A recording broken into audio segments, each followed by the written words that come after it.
This is Josh Weatherford. He owns Weatherford Fountain and Lawn, LLC. I've known Josh for a while, but to be honest, I don't know what the scope of your services are. So tell me about the scope of your services. Okay, so obviously we have a retail space here now. We've been here for a little over 2 years.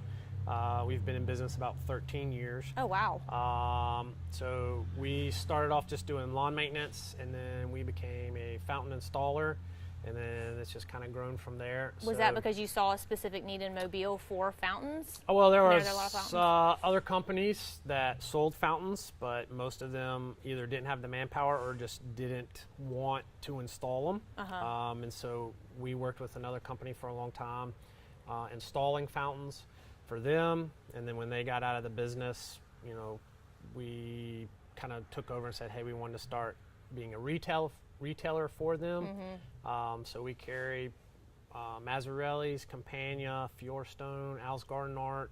Then we also carry pottery, so we've moved into beginning to bring in more pottery. Do you do some custom fountains with that pottery, or do you? We do. So we do both, basically all forms of water features, from ponds to pondless water features, to urns that spill over into pondless water features. And custom, like festival flowers? Custom festival flowers, ridiculous designs that are not normal things, but we make them happen. So you can do it all. It gets wilder and wilder every year, but we try to take whatever the vision is and make it a reality. Yeah, which I'm excited that we have some. I don't know what we would do as Festival of Flowers if we didn't have a fountain guy in town. Like, what would we do? What would we do, Josh? We wouldn't have anybody. I don't know. But let's hopefully, we wouldn't have hopefully we don't have to find that out at any point. So we would not have any good which the water feature is always like the central part of Festival of Flowers. It's always, you know, my dad always said, humans have to have water, like running water, and fire. Those are the two things that like draw people. So if you go to Festival of Flowers, you'll see a ton of water features and a ton of fire features. But this one canal, what? I can see the look on your face. No. I was thinking we could do some really awesome fire features if the fire marshal would let us. But that's true. Yeah, that kind of They've had fire features in Festival of Flowers before. They kind of axed a lot of that. Really? They don't want tents to burn down. That's that's okay. I mean, sometimes you have to use your imagination. So, you know.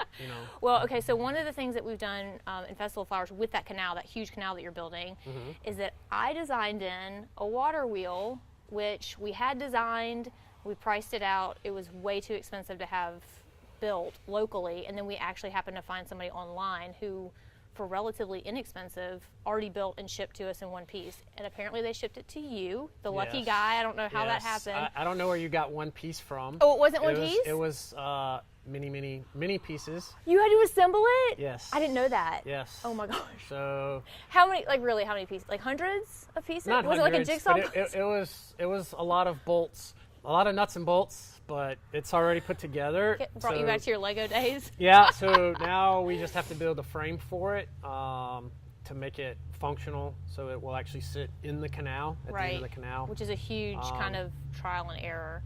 That's the thing about Festival of Flowers, is since every year it's custom, every year it's this big trial and error, which always takes more time. If you could streamline something, but every year it's different, so it's not like you can ever get a handle on. Yeah, so like they couldn't just like build a big water feature and then just leave it. It has to be new and fresh every year.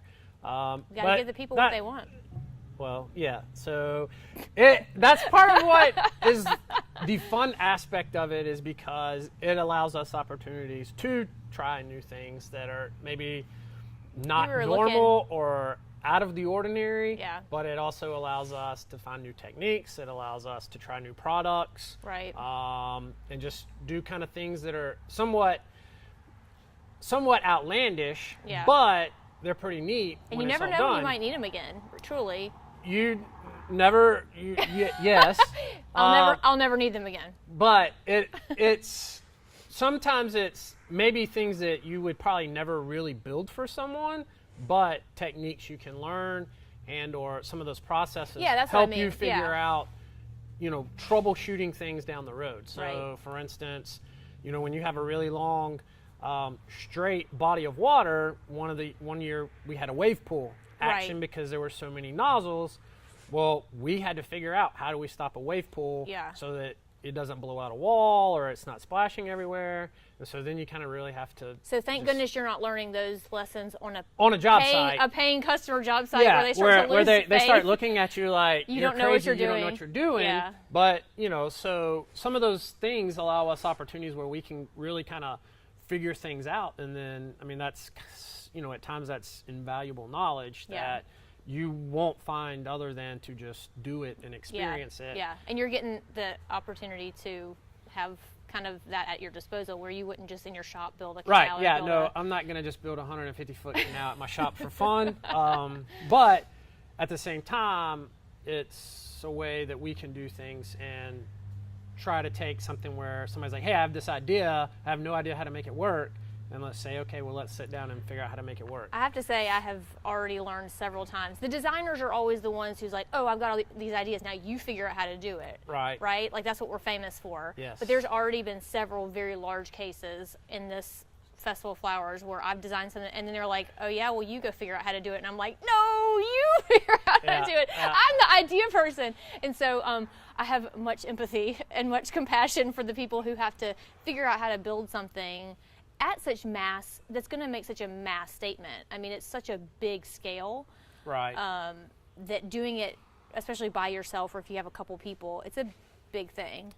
So it is a big undertaking, and it does require massive amounts of man hours. Yeah. Because again, you're trying to think, I have to make something sturdy, I have to make it look nice, but it also has to be as inexpensive as possible, and it has to be temporary. Yeah. And so because basically you're spending money or whatever to build it, and you know it's going to get ripped down in 2 weeks. Right. But at the same time, for us, we've been working on this for 2 months already. Right. All right. We still have a month to go. So it has to be able to last 3 months. Where everyone else weeks. gets to make something that has to only last a week or two, we have to do something that's going to last. Yeah, you're and building that hold up thing before that tent even goes up. It's Right. out there right now. It's out on that field. It's getting rained on today. Yes. Yes, it's getting rained on, and it's forming a red clay soup happening out there. So, but the tents are going up in a week, and so the poles are going up in a week. The skins are not going on the tents for another 2 weeks. So our hope is that we are working on a design to hold the water wheel so that it's stable and looks nice. And then hopefully once we kind of figure that part of it out, hopefully this week, since we're getting lots of rain, then we will have it ready to put in, and we'll have the liners on the way. Yeah. Because it will actually be one continuous liner for the entire thing. Which is huge. Which huge. Yes. Did you figure out how much you had to order? Not yet, because we're still trying to figure out the legs to hold the water wheel. Right. So once we know that this week, we'll actually hopefully finish the canal this week, and then we can kind of sit down and go, okay, hey, this is the width of the water wheel. So one thing that having a retail location now is we've built some water features here that we kind of use them as test ponds for stuff. Okay. So we will actually take Smart. the water wheel, Yeah. and we will leave it on our telehandler, Uh-huh. and we will actually put it in one of our basins. Okay, that hold we've on. built here. I know that you guys have already told me that it was 200 something pounds. Yes. When you just dry the wood Yes. by itself is 200 something pounds for the wheel, Yes. but then when it gets wet, it's 600 pounds. Yes. So roughly. you told Just me the water wheel itself. right. So, but you're gonna get it wet and make it 600 pounds before you take it to festival. Yes. Oh, So I that thought we you can- definitely were not gonna do that. So all right. It is smarter to test it before, though, right? Yeah, so basically every year that has kind of been our process, is as much as we can do on site, we try to do. So obviously I can't build a 150-foot canal here and then carry it out there. Right. So we have to kind of design on the fly. And on top of that, it's figuring out how to make something work on a field that's at a slope. Yes. So yes, that's been some huge... of those design issues, people will see when they come out and look at it. They're going to look at it and go, well, why is it one height on one side and it's another height on the other side? And it's like, well, because we want our water to be level. Yeah, the water has to be level. Yeah. The field is not level, so Yes, that poses another challenge. So, but in the same token, when we take different elements of that, this space allows us to do a lot of testing off-site, so we can kind of go, okay, hey, let's build it here, and then we can bring it out there and Awesome. set it up. So we'll do that with the water wheel. That's what we've done with, like, when we've built spray rings. One year we did like a 30-foot diameter spray ring. So it was a custom spray ring. So we even do custom spray rings still. And so we can kind of take those different elements, put them out here, test them, see how they're going to work. And then it kind of helps us go, okay, hey, this is how we need to tweak it. Then we can put it, and we know that it's going to work, because the biggest thing for us is we don't want to put our name on anything that's going to look cheesy or isn't going to work. Same, buddy. Same. Or is going to leak. And so, you know, there's nothing worse with a fountain than leaking. Like the number one rule at the Festival of Flowers is if you have a water feature, it better not leak. Yeah. Like, I was told that from day one. Whatever you do, this is like a pretty basic rule. It better not leak, even There's if already it's temporary. enough water on that field. It's not any more water. So, and if it rains, then it's detrimental. Right. So we have to do all that we can to make that right. Right. Okay, so I have not seen this water wheel yet, and it's here. It is here. I'm ready to see it. Okay. Are you scared? Nope, I'm not scared. I'm not scared. We've got the wheel together. It's over there. All right. We'll walk over there and look at it. Okay. We'll lead the way. So. She's so beautiful. It's like the Wheel of Fortune. Can we spin it like the Wheel of Fortune? Yeah, go ahead. All right, Bob. I gotta give it one big pull. It really does turn freely. So it has sealed bearings. This is a solid shaft. This all came with it, right? Like, did this come with it, or you put this on there? No, okay. It was a whole kit that they got. Okay. So basically what we're going to build is so that we can actually put this in the canals. We will widen the end of the canal. Normally this is designed. I mean, it is really, like, I'm not touching it. Yeah, no. So when that water starts to pour on it. Oh yeah, it's gonna. How awesome is this gonna be? Yeah, it's gonna be really good. This is basically designed to go into a narrow stream. Right. Yeah, don't spin this with my arm in it. I will not. I'm okay, stopping it. And so the stream is normally not much wider than this. Right. But we're putting it in an 8-foot wide canal. So where you would normally sink posts outside of a stream, we actually have to build this inside of a stream because of the area. Right. And I designed it in such a way too to where, because it's this focal point when you come in the front door of the tent, the main tent, we want it to be slightly turned so that instead of looking at it this way, you're able to see. Visually, you'll be able to see more of the waterway. Right, so it makes a bigger statement. Right, by turning it a little bit. So part of that is that we now have to build a frame that is actually pretty and not just ugly, that is functional, can hold the weight, and can sit inside the canal.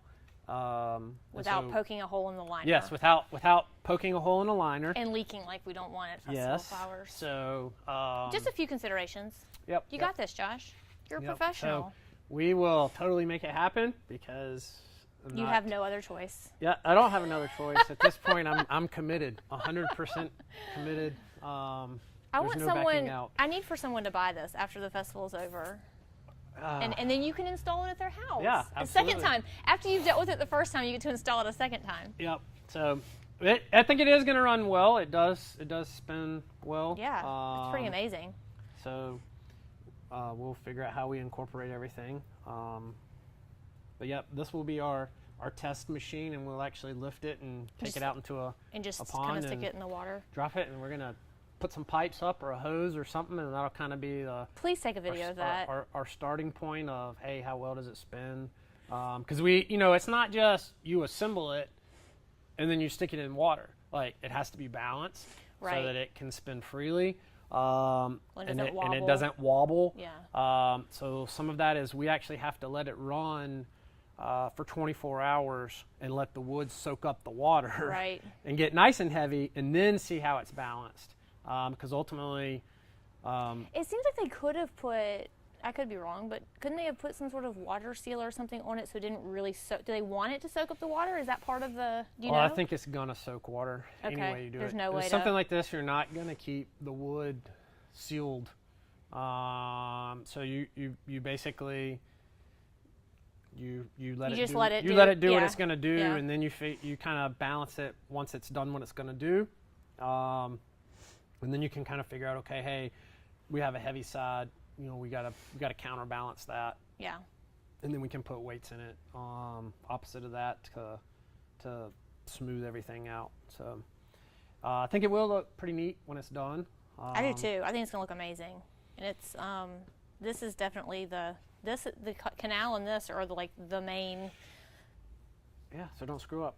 No pressure. You're cynical, no pressure. You're cynical like me because you're like, don't screw up. And then on the flip side of that, on the silver lining sign is that you get to be the center. Like, you are the main event at Festival of Flowers. So, so don't screw it up. It's we're kind of that person that comes in before everyone else, and we are there after everyone else, but then no one usually ever sees us. So we kind of just disappear. But is that where you want to be? Disappear? No. Our main focus is that we always want it to be a good show. We always want the water features to perform well and to look good, because that is what makes a show. When a show there aren't any hiccups and people don't notice, that's when you know you've done your job well. Yep. If the thing did leak and there was some drama and there was some big upset, right? Like, you don't want there to be. And we always look at it this way. There's going to be hiccups. There's going to be issues. There's things you got to figure out. We try to do everything we can to minimize that. Right. And then when there are hiccups we come in the middle of the night and work on it. We come don't let anybody see it. super early in the morning, so that by the time the show opens, everything's taken care of, and those issues are resolved to where the show can go on. And 9 times out of 10 people never know if there was an issue, or you sometimes have to figure out solutions that you would never do in the real world. Show, man, just make it look good. But you got to make it, you got to make it look good. Easy. Yeah. Make it look easy. Yeah. So when people see it, they look at it and they go, "Oh yeah, that's real easy. I can do that myself." Yeah. And it's like, well, if you've got lots of time. But you know what? That's part of why we're doing these videos too, is to show people how much goes into it. Right. And that it's not as easy as we make it look. It's like any other professional, somebody that plays a sport and they're professionally like, oh, they make it look so easy. Well, that's because they've been practicing doing it for a very long time in order to make it look easy. So. Right. All right, make it look easy, Josh. That's what I do.